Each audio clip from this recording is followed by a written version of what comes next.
Hello, my friends. This is Deepak Chopra, and I'm here once again with my friend, mentor, guide, yoga teacher, the great yoga master, Eddie Stern. So, thanks, Eddie, for continuing with this series. I think by the end of this series, we'll have a book, Yoga for Enlightenment. I think. That'd be So, amazing. today, we talk about, I think, the fourth limb of Ashtanga Yoga, right? The fifth, Fifth, what have we done? Niyama, Yama, Pranayam, and asana. and Asana. Yeah, right? We did the bandhas and the kriyas and asana. Let's go to Pratyahara. And I have a lot of questions, but why don't you start? What is Pratyahara? And Okay, then we'll go from there. super.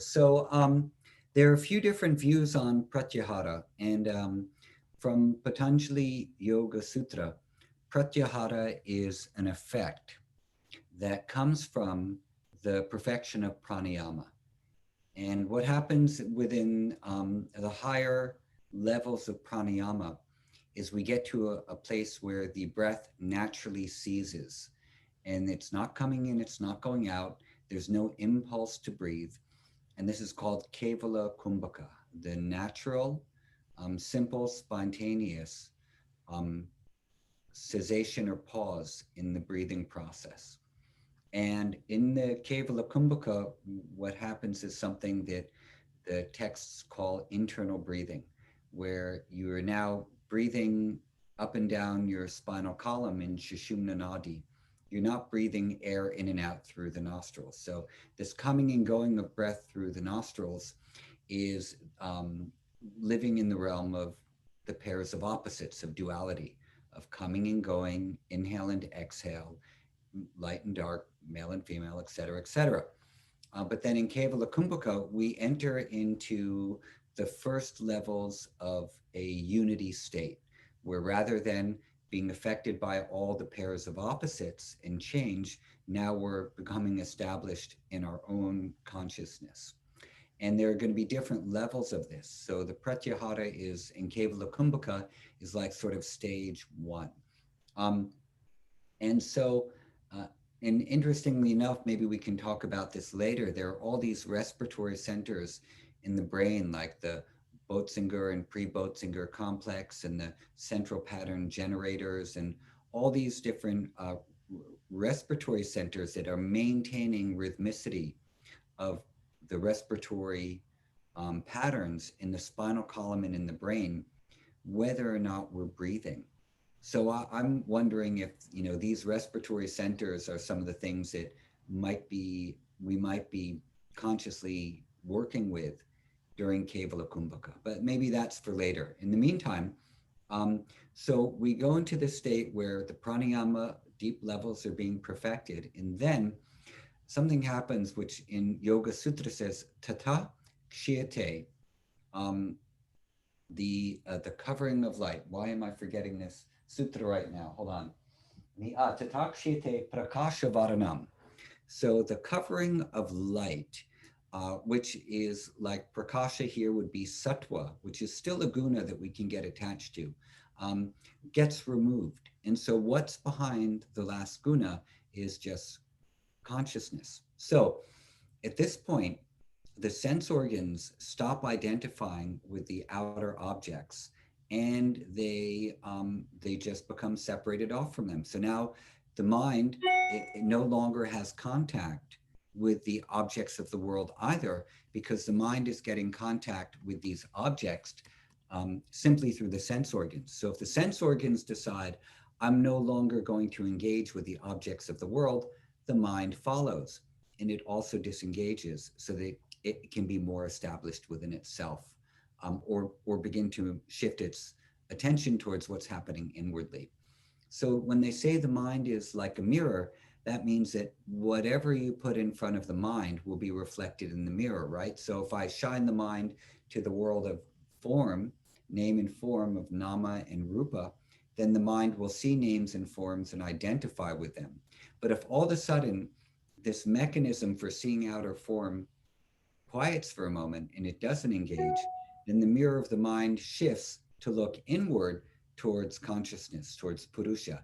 And then that's what becomes reflected in that mirror as its identification. So Pratyahara is according to Patanjali, but there's some other versions that we'll talk about later, the Pratyahara is the effect of pranayama being perfected and the covering of light of the sattva guna being removed so that the senses disengage from the changing form, the mind disengages as well, and it turns its awareness inwardly and now is ready for dharana, for concentration. So, okay, that's very clear, very explicit. I have a few questions. What exactly does the word mean? Pratyahara, withdrawal of the senses. Is that what it means?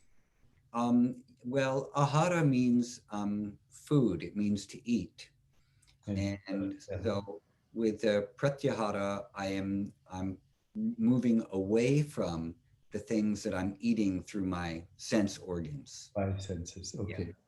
Yeah. Now, of course, in meditation, particularly when I do mantra meditation and bij mantras, primordial sounds, there are moments when the breath spontaneously stops. Okay.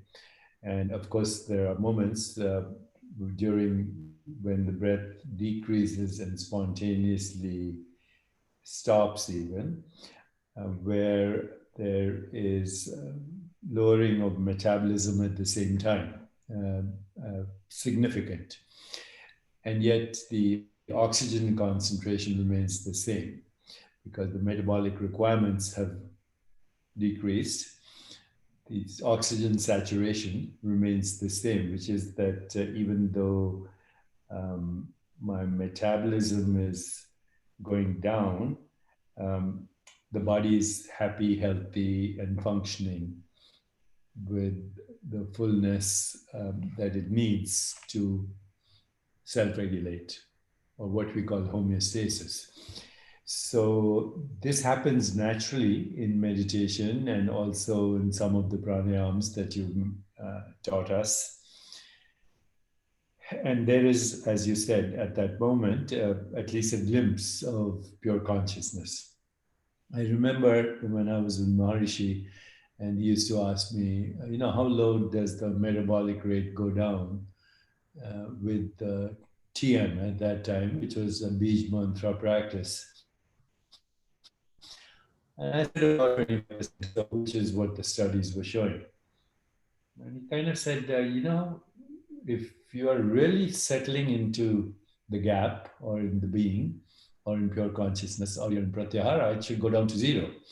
I said, in Samadhi, it should go down to zero. He said, yes. I said, but that is death. And he smiled and he said, you could call it that or you could call it immortality. Either one is okay. At that time, it sounded amazing and all this is, remember, this is 45 years ago. But since then, I've also thought of Pratyahara as a way of eavesdropping on the body and what's going on inside the body. Because when I withdraw my senses and I put my awareness in the body, as in, say, yoga nidra, or even in motor activity, if I practice both, say, these are games I play to convince myself that the world is made of magical lies. So, I might do this or raise both hands like this or do this. And in my mind's eye, I'm seeing both cerebral cortices, the motor activity going on. Okay? So I'm actually orchestrating through intention or sankalpa, the motor activity, very precisely in both motor cortices, depending on what I'm doing. I'm doing this, mudra, this, that. Different aspects of the motor cortex are being activated. I'm rewiring them consciously. But at the same time, I'm aware of the sensations. So I'm rewiring the sensory cortex bilaterally as well. But it's not just the sensory cortex and motor cortex that I'm rewiring. I'm actually activating the intelligence in the entire body at all levels. Structural, so called, there's no structure, it's all function. But I'm activating intelligence, creative intelligence, if I may say so, um, at every level: physical, macroscopic, ultrastructural, at the level of in energy, at the level of information, at the level ultimately of consciousness, because all these are constructs. Matter, energy, information are all constructs. The body is just modified, changing, ceaseless fluctuation of consciousness. And who's in charge? I am, and I am actually recreating every moment, if I want, consciously, the experience of my body, which is the gift of yoga. But Pratyahara takes me to the level of what I think scientists today are calling interoception. Interoception is to be aware of what's happening in your body. And, we all do toilet training and we learn how to control our bladder and bowels. We learn how to sleep, by intention. And we don't realize actually the body's aliveness comes from subtle intention, the sankalpa, to experience this world. And once I understand that, then I can modify the way I experience mind, body, and the world, because in the end, it's all a magical lie. It's just an interpretation of perceptual activity, which is totally unreliable anyway. The physical form of the body is not real. It's proportionately as void as intergalactic space. The ground is not stationary. It's spinning at dizzying speeds and hurtling through space at thousands of miles an hour. And even planet Earth, our spaceship in which we are now temporary residents, the whole thing is made of nothing. And the key, therefore, is to get to that level where I can experience myself ultimately, as you say, it's setting the stage for dharana and then dhyan and then samadhi. It's actually setting the stage for liberation from all constructs while at the same time upgrading the illusion of Maya. So tell me a little bit about if there's a connection between Pratyahara and interoception. Could I entertain that possibility? Yes, you can definitely entertain that. And here's another view on the Pratyahara. And this comes from the Yoga Yajnavalkya that doesn't speak of Pratyahara as an effect, but speaks as Pratyahara as a practice. And this is a very interesting take on Pratyahara because the way that the Yogi Yajnavalkya describes what Pratyahara is by saying that when you look upon all beings as self, that is Pratyahara. So when you see God or see consciousness everywhere, that's true Pratyahara, and not seeing things as objects. My teacher used to say, you stare at a wall and you stare at the wall until the wall is not a wall, but the wall is God or any object. You just gaze on it until it becomes the The divine, the divine. divine.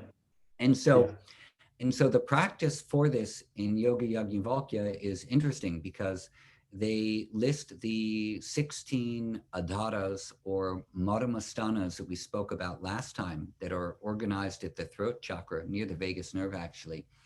And these are the big toes, the ankles, the calves, the middle of the shins, the knees, the middle of the thighs, the anus, the center of the body, which is the not really the navel, but lower, the generative organ, the navel itself, the heart, the pit of the neck, the root of the palate, the root of the nose, which could be right here, the circular orb of the eyes, and the middle point between the eyebrows, which is separate from the nose, the forehead, and the crown of the head. So these are the 16 adaras, or there, also could be the madhyamastanas, some of the madhyamastanas. And they're used as points of concentration. So when you are doing the pratyahara practice, you're moving your awareness from each of these points. I'm moving it from my big toes to my ankles, to the root of my calf, to my shin, to my knee, to the anus, to the genitals, to the navel. And as you move your awareness, you're also moving prana. So now I've moved from pranayama, from the breath going out and in, to moving prana only within my body. And so when I'm aware of the movement and the fixing of prana in my body, that is interoception from a yogic point of view. Now I'm aware of the internal processes of how energy moves, and what is the internal construction of this thing that I call a body, and how I dwell on it, and how information is moving from point to point. So that's it's very interesting. The Yoga Yajnavalkya is a fascinating text. Um, in answer to your question, yes, I think that Pratyahara is a yogic form of interoception, and it's beyond thoughts and feelings and a sense of the organs themselves, but the energetic points and where the energy flows. And when we say prana, which is the subtle energy that moves information, right? Yeah. Okay. So, Eddie, what's the best way to consciously induce pratyahara, if there is any? Well, follow the limbs of yoga is one thing. Practice some yamas and some niyamas, do some asanas and pranayama. And as you become established in those from regular practice over a certain period of time, who knows how long, then naturally we set the stage for awareness to move inward. So, this is the next step, essentially, Mhm. in a way, starting to be local and non-local at the same time, to be in the world and not of it, established in being, perform action. Yogastha kuru karmani, established in that yoga, perform action, so that the action is no longer karma but kriya. Would you agree? Yeah, yeah, that sounds good to me. And Okay. there's going to be this little bit of coming and going still in Pratyahara. So local and non-local, we're going to be coming and going still a little bit. Pratyahara is until we're totally firmly fixed in the self and the self alone, there's always going to be a little bit of coming back into the world and then retreating from the world. But every time we come back into it, maybe the world looks a little bit different to us. In the mapping that I was introduced to through Maharishi Mahesh Yogi, this is where we start to experience, both local and non-local awareness, and kind of move into Turiya and then Turiya Tatta, and on, Bhagavad Chetna and Brahmi Chetna. So this leads us now, this discussion, to the next stage, which we'll discuss, which is dharana. And if you agree, just let's call today's session the magic of Pratyahara. It's intriguing and it's actually true. Yes, yeah. So the magic of Pratyahara, the stepping stone to cosmic consciousness. How about that? Yeah, that's good. It is a stepping stone for sure. Let's add in Okay. one more thing before we conclude, Yes. and that is that Yeah. I had pulled some verses from this Aparoksha Anubhuti by Which Shankaracharya. I'm reading now and thoroughly enjoying. Yes, Okay, amazing. thank you for introducing that. So please do, please read anything. When